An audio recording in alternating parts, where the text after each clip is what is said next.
Hello dear students, नमस्कार। आप सभी का स्वागत है हमारे यूट्यूब चैनल CGVFM.जनरल स्टडीज पर।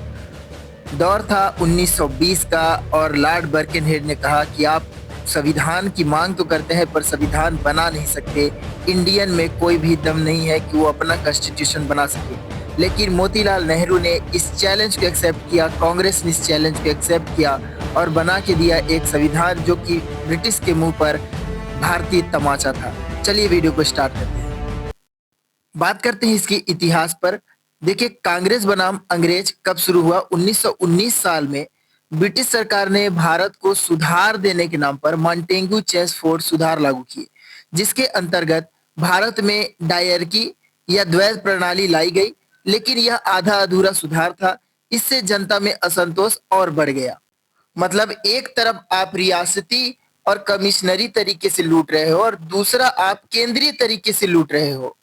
एक निर्मम हत्यारे जनरल डायर ने नृशंस हत्या करवा दी जलियांवाला बाग हत्याकांड में। इस दौरान गांधी जी ने असहयोग का फैसला लिया। 1920 से 1922 तक असहयोग आंदोलन चला, जिसमें भारतीयों ने बिल्कुल अंग्रेजों का सहयोग करना बंद कर दिया। अंग्रेज बिल्कुल परास्त हो चुके थे, कुछ भी नहीं कर सकते थे। एक ईंट भी उठाकर दूसरे जगह नहीं रख सकते थे, क्योंकि उनके पास मजदूरों की कमी हो गई, उनके पास सहयोगियों की कमी हो गई। लेकिन इसी दौरान चौरा चौरी में 1922 में जब एक रैली जा रही थी तो पुलिस ने उस पर गोलियां चला दी, जिससे भीड़ ने इकट्ठा होकर पूरे थाने को ही जला दिया। गांधी जी बहुत ही दुखी हुए और चौरा चौरी कांड के बाद असहयोग आंदोलन को वापस ले लिया। कांग्रेस का नेतृत्व असमंजस में था कि अब अगला राजनीतिक कदम क्या हो सकता है कि अंग्रेजों को हम फिर से मजबूर कर दे भारत छोड़ने के लिए। साल 1927 में ब्रिटिश सरकार ने साइमन कमीशन की घोषणा की, जिसमें सभी सदस्य अंग्रेज थे। भारत में इसका जबरदस्त विरोध हुआ। अंग्रेजों ने हमारे लिए संविधान बनाना तय किया, लेकिन हमको ही शामिल इसमें नहीं किया। तो ये भारतीयों की सबसे बड़ी पीड़ा थी कि एक भी भारतीय इसमें शामिल नहीं था।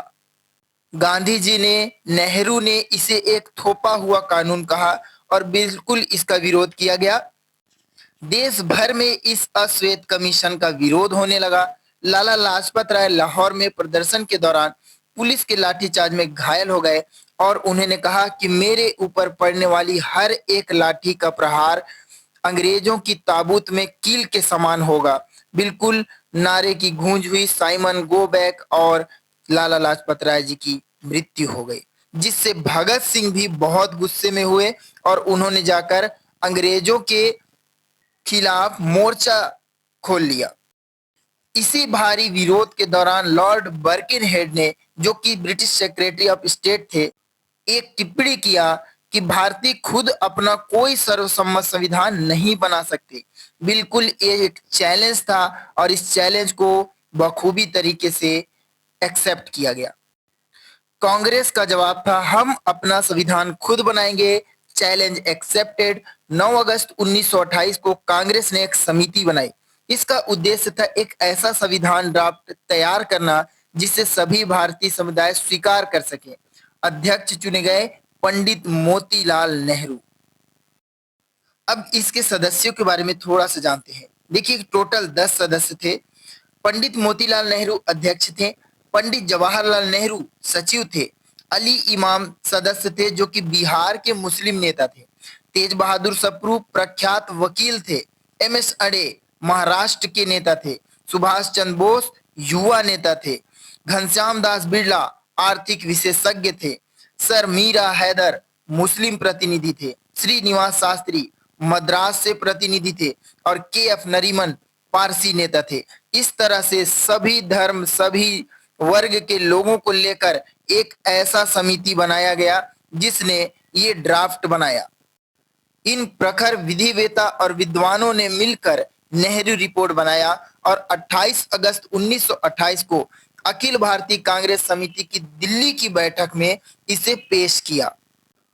अब जानते हैं कि इस रिपोर्ट में मुख्य मांगे क्या थी। राजनीतिक मांगे, भारत को डोमिनियन स्टेटस दिया जाए जैसे कनाडा और ऑस्ट्रेलिया। इसका कहने का मतलब यह है कि अंग्रेज के आधिपत्य के अंतर्गत जो भी राज्य है वो अपना स्वशासन कर सकें, भले ही ऊपर में नाम अंग्रेजों का हो, लेकिन जो शासन है वो भारतीयों के हाथ में हो, जिस तरह से कनाडा और ऑस्ट्रेलिया में हो रहा था।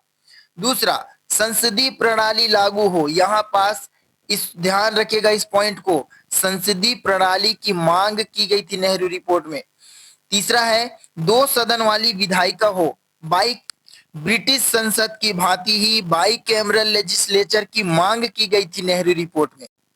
गवर्नर जनरल जो कि बहुत पावरफुल होता था, उसका कार्य केवल नाम मात्र का हो, उसे संसद के प्रति जवाबदेह बनाया जाए।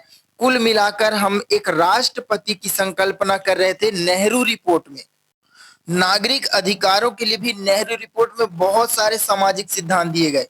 पहला है एकल नागरिकता, सिंगल सिटीजनशिप, सभी भारतीयों को समान अधिकार दिया जाना चाहिए। सभी धर्मों, जातियों, लिंग के लोगों को बराबरी का अधिकार देना पड़ेगा।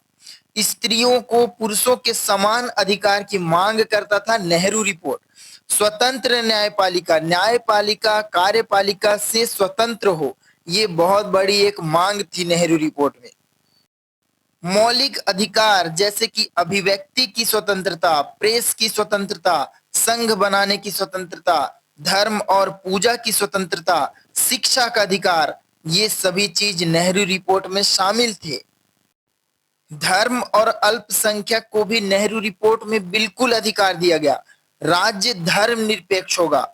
ये बहुत बड़ा एक बात है कि भारत को सेकुलर घोषित करने की बात की गई। यहाँ कोई भी हिंदू राष्ट्र बनाने की कोई संकल्पना नहीं की गई।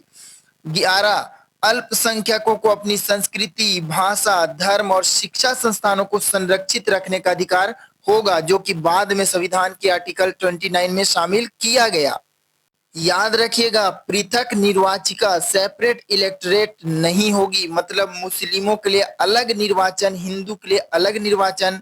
हिंदू कैंडिडेट को हिंदू वोट देंगे, मुस्लिम कैंडिडेट को मुस्लिम वोट देंगे। बस इस चीज को नेहरू रिपोर्ट ने बिल्कुल साफ साफ मना किया कि ये चीज नहीं होना चाहिए, देश सेकुलर होगा। शिक्षा और भाषा, शिक्षा निशुल्क और अनिवार्य हो।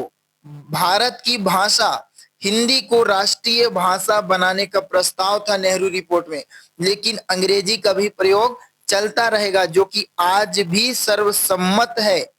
आज भाषाई विवाद स्टेट बाय स्टेट बढ़ रहा है, लेकिन नेहरू रिपोर्ट में इन विद्वानों ने बिल्कुल हिंदी को राष्ट्रीय भाषा बनाने का प्रस्ताव किया था। ये सिर्फ एक रिपोर्ट नहीं था, अंग्रेजों के गले को पकड़कर उन्हें झकझोरने का काम कर दिया था इस रिपोर्ट ने। अब देखिए विवाद कहाँ होता है। 1909 के मार्ले मिंटो सुधार में मुस्लिमों को पृथक निर्वाचन की सुविधा मिली हुई थी। नेहरू रिपोर्ट में इसे हटाने की मांग की गई, इसलिए जिन्ना और मुस्लिम लीग इसके विरोध में हो गए। साथ ही साथ हिंदू राष्ट्र नहीं बनाने का प्रस्ताव होने के कारण हिंदू महासभा भी इसका प्रखर रूप से आलोचक बन गया। अब इसका सीधा विरोध किया गया। अली जिन्ना और मुस्लिम लीग ने इसे मुस्लिम विरोधी बताया। जिन्ना ने अपने प्रसिद्ध 14 सूत्र पेश किए, जिसमें उन्होंने अलग निर्वाचिका, धार्मिक अधिकार और काउंसिल में पर्याप्त प्रतिनिधित्व की मांग की। ब्रिटिश सरकार को बस ये एक मौका मिल गया कि विरोध हो रहा है। अब ब्रिटिश सरकार ने नेहरू रिपोर्ट को अस्वीकार कर दिया और कहा कि भारत अभी भी स्वशासन के लिए तैयार नहीं है। अब नेहरू और बोस, जो कि पहले से डोमिनियन स्टेटस के खिलाफ थे, अब सामने आए और प्रतिक्रिया दिया कि अब डोमिनियन नहीं, हमको पूर्ण स्वराज चाहिए। नेहरू रिपोर्ट के अस्वीकार होने के बाद 1929 में लाहौर अधिवेशन में पंडित जवाहरलाल नेहरू की अध्यक्षता में कांग्रेस ने पूर्ण स्वराज, कंप्लीट इंडिपेंडेंस की मांग की। 26 जनवरी 1930 को पहली बार स्वतंत्रता दिवस मनाया गया। अब महत्व समझिए इस रिपोर्ट का। पहली बात, भारत का पहला संविधान ड्राफ्ट था जिसे भारतीयों ने खुद लिखा। जो बाद में बना है संविधान, उसमें 1935 का अधिनियम और बहुत सारे देशों के अधिनियमों को जोड़ा गया है, लेकिन यहाँ भारतीयों ने अपने लिए खुद एक संविधान का ड्राफ्ट तैयार किया था। दूसरा, भारत के मौलिक अधिकारों, धर्म निरपेक्षता और संघीय संरचना की नींव इसी रिपोर्ट में पड़ी थी। तीसरा, यह रिपोर्ट हिंदू मुस्लिम एकता को स्थायी रूप से तोड़ने वाली घटना भी बनी। इस रिपोर्ट के बाद ही मुस्लिम लीग ने पाकिस्तान की मांग को तेज कर दिया। चौथा है, कांग्रेस और मुस्लिम लीग की राहें यहीं से हमेशा के लिए अलग हो गई। तो नेहरू रिपोर्ट काफी महत्व रखता है इतिहास में। आखिरी में जाते जाते आपको की पॉइंट्स देते हैं। देखिए, समिति का गठन हुआ 9 अगस्त 1928, रिपोर्ट पेश हुआ 28 अगस्त 1928। अध्यक्ष थे पंडित मोतीलाल नेहरू। इसका उद्देश्य था भारत के लिए एक डोमिनियन स्टेटस का संविधान। विवाद था सेपरेट इलेक्टोरेट की अस्वीकृति। मुस्लिम प्रतिक्रिया के रूप में जिन्ना ने 14 सूत्री मांग किया 1929 में। परिणाम, कांग्रेस ने 1929 में पूर्ण स्वराज की मांग की और इस तरह एक बहुत ही जबरदस्त ऐतिहासिक घटना हुआ जहां से मुस्लिम लीग और कांग्रेस सेपरेट हो गए, जहां अंग्रेजों को पता चला कि भारतीयों में इतना पावर है कि वो अपना देश खुद से चला सकते हैं। और अंततः अंग्रेज जब भारत छोड़कर गए तो भारतीयों ने विश्व का सबसे बड़ा संविधान निर्माण करके रख दिया। धन्यवाद वीडियो देखने के लिए। अगर वीडियो अच्छा लगा तो सब्सक्राइब जरूर करें, लाइक करें और अपने दोस्तों के साथ शेयर करें। जय हिंद, जय भारत, भारत माता की जय।